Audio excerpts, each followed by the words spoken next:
Welcome back to More Life, Less Drama and to part 3 of our special series, How to Change Your Thoughts to Change Your Life. If this is your first episode in this series, I highly recommend going back and listening to episodes 88 and 89 first. In those, we covered what thought work is, why it matters, and what actually changes when you start shifting your thoughts. But you know what? If you're here and you just want to listen to this one, you are also going to get a ton of value from today's episode all on its own. So if you're ready to take action and start rewiring your thinking in a way that actually sticks, let's get started. Welcome to another episode of More Life, Less Drama. This is the podcast where we explore simple, powerful tools to help you achieve your goals, reduce overwhelm, and live a life you love. I'm your host, Prue Sulisic, and today we're wrapping up our 3-part series, How to Change Your Thoughts to Change Your Life. So if you've been following along, in part 1 we uncovered what thought work is and why it's so important. In part 2 we explored how life can feel different when you start changing your thoughts, with examples to bring that to life. And today we're getting super practical, because I know people always say to me, Prue, but how? But exactly how do you do that?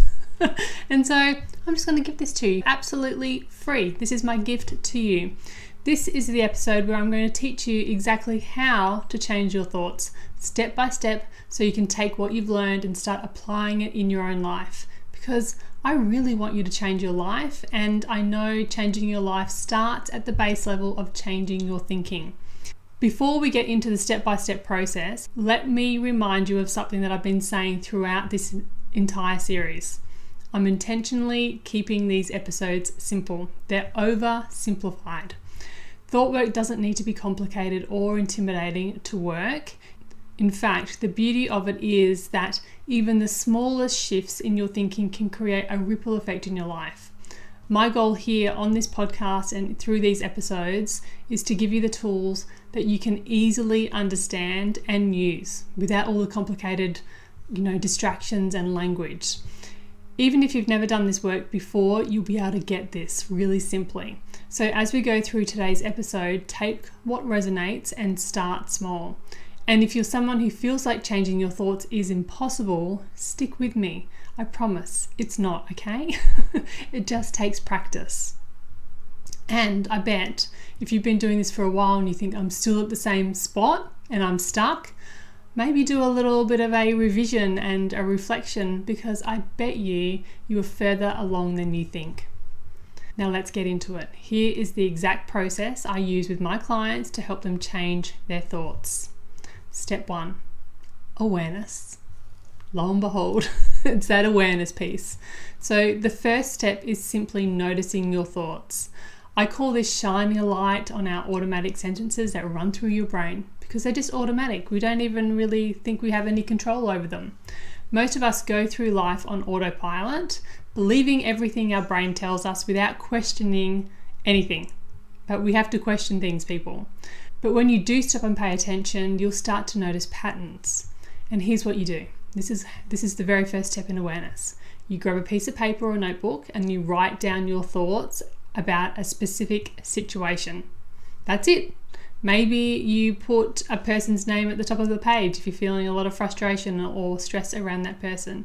Maybe you put in scheduling in your calendar at the top of the page if you're having trouble with time, and then you just write all your thoughts down about it. I don't want you to judge or filter them out. Just write them exactly as they come out of your brain. There is no right or wrong answer here, and there's no right or wrong way to do this. It's just like thoughts in your mind become sentences on the page. That is it. So for example, if you're feeling stressed about your to-do list, write down everything you're thinking. I'll never get this done. I'm terrible at managing my time. Why can't I just be more organized?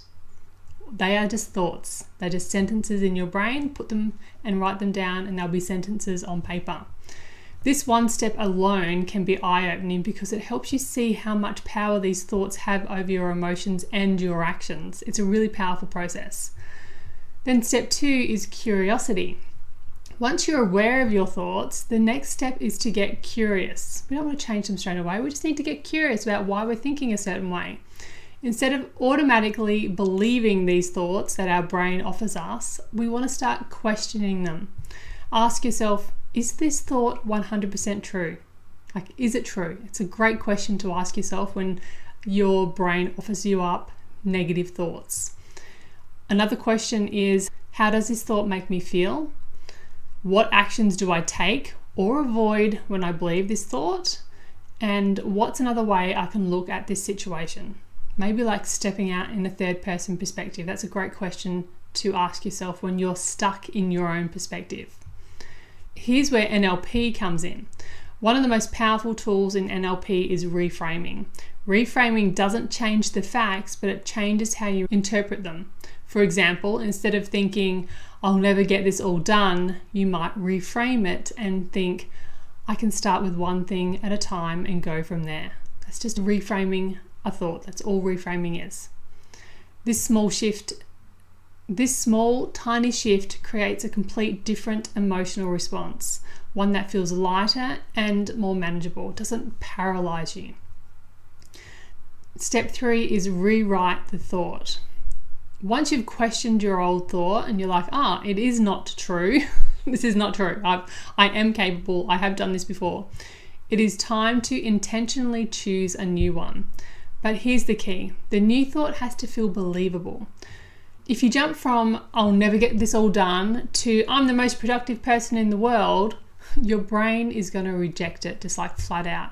It's like, that is completely not true. Instead, you have to find a thought that feels like a small step forward. Some people call these ladder thoughts. And for example, an old thought could be, I'll never get this all done. That's the thought that you're believing. You've noticed it when you've been in awareness. And your new thought could be something like, I can figure out what's most important and focus on that. That could be your intentional new thought. You don't have to go from 0 to hero. Okay, hear me when I say that. Just pick a thought that feels slightly better than the old one and more empowering than the old one. Just one small step away from the old thought. I often like to say, when you have a thought that's really sticky, like I'll never get this all done, you can start with, currently I think I'm never going to get this all done, but I'm working on it. I love just adding that at the end and preceding it with currently I'm thinking. Okay, so you can do that for any thought that you come across that's really sticky. Step 4 is then anchoring the new thought. Now that you have the new thought, you need to practice it. This is where NLP anchoring techniques can really be helpful. So anchoring involves connecting the new thought to a specific physical movement, visualization, or a reminder. Okay, so for example, you could use a sticky note. It's my favorite thing to do, honestly. Like, I have a new thought that I'm practicing, I stick it on a sticky note and I put it somewhere I'm going to see it all the time, which is currently in my computer screen. And you use the sticky note where you write that thought down and you place it somewhere you see it often. The next thing in anchoring could be a physical anchor.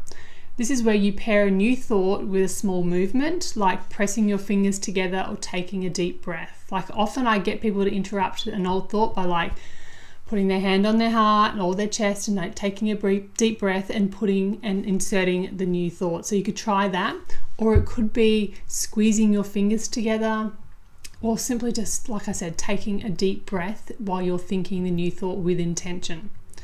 A next option of anchoring could be visualization. You could literally just picture yourself successfully living out the new thought. What does that look like? How does it change your life when you think this new thought on purpose? So again, it might be hand on heart, closing your eyes and just taking yourself a moment to visualize your new future. The more you practice, the stronger this thought becomes. And over time, it will start to feel automatic. Right, this is the biggest piece, really. It's that you should never leave on the negative thought. So I've been teaching this often, where it's like the sticky thought is there because it's like Velcro. It just sticks to you and you can't get it off. It just feels like it's there all the time. So to release that negative thought, or the thought that's not serving you anymore, you have to end on the new thought all the time. So every time when you're in awareness and you catch yourself thinking a certain way, reframe it and then choose the new thought and end on that new thought. Okay, and if the old thought comes back in, again, thank you brain for bringing that old thought up, and I also think this instead. So you always end on the new thought. Then step 5 is to practice and look for evidence. I often say this about thinking new thoughts is like practicing lines of a play. You wouldn't get up and play Hamlet in the theatre without practicing your lines. The same is true for creating new thoughts and new beliefs in your own mind. So daily practice of your new thought and also looking for evidence of it will support it. Your brain's reticular activating system, remember your RAS, will start noticing things that align with your new belief. For example, if your new thought is, I can handle challenges, you might notice some moments during the day where you do handle things well. And then you need to celebrate those wins, no matter how small, just by noticing it and just be like, oh, look at me go, you know. It doesn't have to be like a whole big affair. By doing that, you will reinforce the new thought and it will help it stick. It will become the sticky thought, which is a great thing. Okay, so I know this process might feel strange at first, but it's completely normal to feel a little bit weirded out when you first start doing this work. Changing your thoughts is like building a new muscle. It takes time and practice, but the results, my friends, are worth it. So this week I want you to choose one thought to work on, just one. You don't need to go crazy, and just go through these steps. Remember, write down the thought, get curious and question it, rewrite it to something more empowering, and then practice it daily and look for evidence to support it. Start small. You don't need to be big, massive changes. It's just one small thing to start with. And don't worry if you're not doing it perfectly. This does, again, take some time and practice to get the hang of. It's not about becoming great at reframing our thoughts. It's about becoming great at your life. So the goal is progress, not perfection, okay? Okay, my friends, that's it. That brings us to the end of this 3-part series on how to change your thoughts to change your life. In part 1, remember, we laid the foundation by exploring what thought work is and why it's so powerful.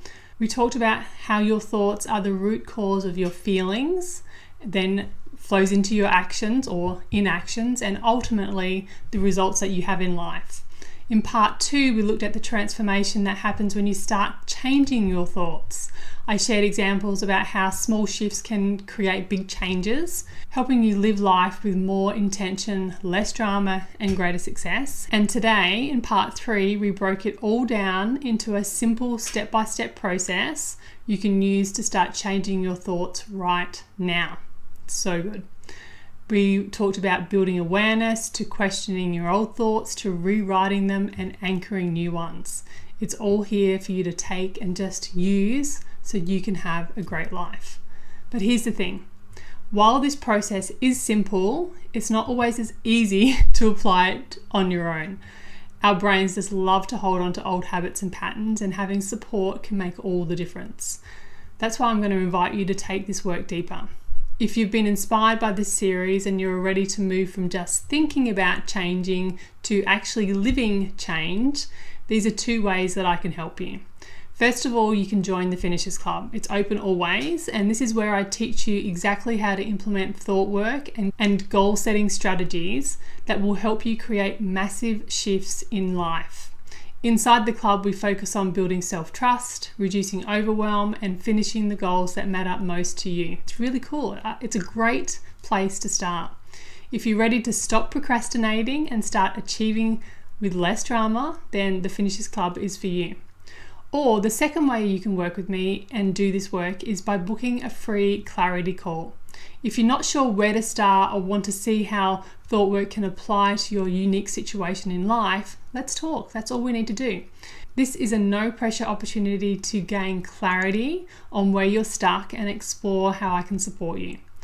Both options are designed to help you take the tools from this series and apply them in a way that works for your life. Because at the end of the day, you deserve to feel better. You deserve to feel great, actually.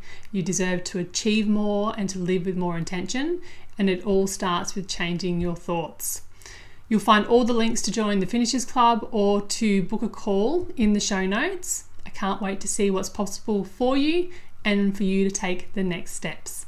Thanks so much for being here with me through this series. Until next time, keep practicing those new thoughts, and remember, change is closer than you think. Have a great day, my friends. Talk to you next week. Bye. That's it for today's episode. Thank you for being here and doing this work. If this series has resonated with you and you're ready to start applying these tools to your own life, I've created a free course called First Step to Success, designed to help you build real momentum with small, simple actions you can actually stick to. You'll learn how to follow through, create proof that you can change, and start seeing real results without all the overwhelm and the overcomplicated process. It's super simple. If you're tired of feeling stuck and ready to finally make progress, this is the perfect place to start. The link is in the show notes, and I'd love to see you inside. Until next time, my friends, keep practicing those new thoughts, because real change really does start there.